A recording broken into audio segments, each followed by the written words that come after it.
قل يا أيها الناس إني رسول الله إليكم جميعا الذي له ملك السماوات والأرض لا إله إلا هو يحيي ويميت فآمنوا بالله ورسوله النبي الأمي الذي يؤمن بالله وكلماته واتبعوه لعلكم تهتدون ومن قوم موسى أمة يهدون بالحق وبه يعدلون وقطعناهم 12 أسباطا أمما وأوحينا إلى موسى إذ استسقاه قومه ونضرب بعصاك الحجر فانبجست منه 12 عينا قد علم كل أناس مشربهم وذللنا عليهم الغمام وأنزلنا عليهم المن والسلوى كلوا من طيبات ما رزقناكم وما ظلمونا ولكن كانوا أنفسهم يظلمون وإذ قيل لهم اسكنوا هذه القرية وكلوا منها حيث شئتم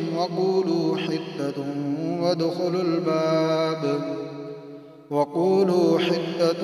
وادخلوا الباب سجدا نغفر لكم خطيئاتكم سنزيد المحسنين فبدل الذين ظلموا منهم قولا غير الذي قيل لهم فأرسلنا عليهم رجزا من السماء بما كانوا يظلمون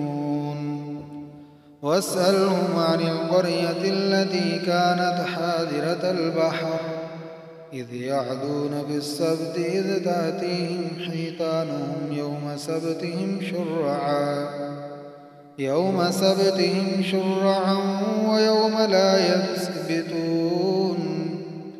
ويوم لا يسبتون لا تأتيهم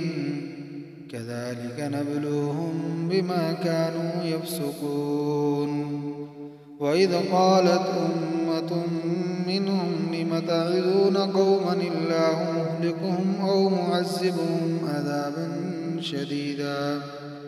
قالوا معذرة إلى ربكم ولعلهم يتقون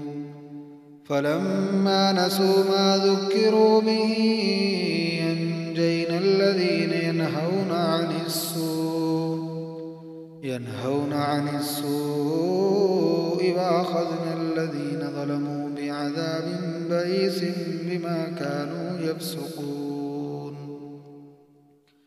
فلما عتوا عما نهوا عنه قلنا لهم كونوا قردة خاسئين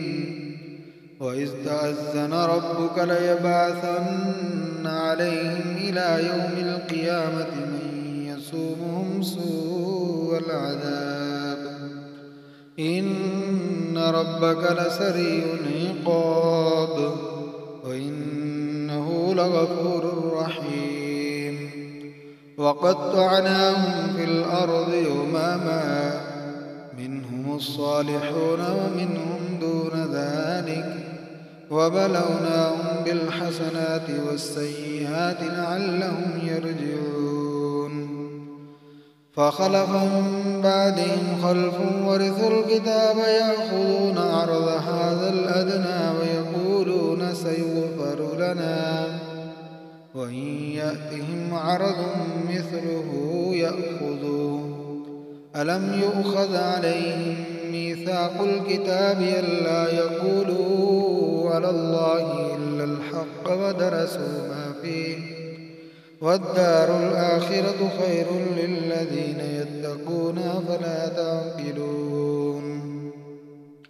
والذين يمسكون بالكتاب وأقاموا الصلاة إنا لا نضيع أجر المصلحين وإذ نتقنا الجبل فوقهم كأنه ظلة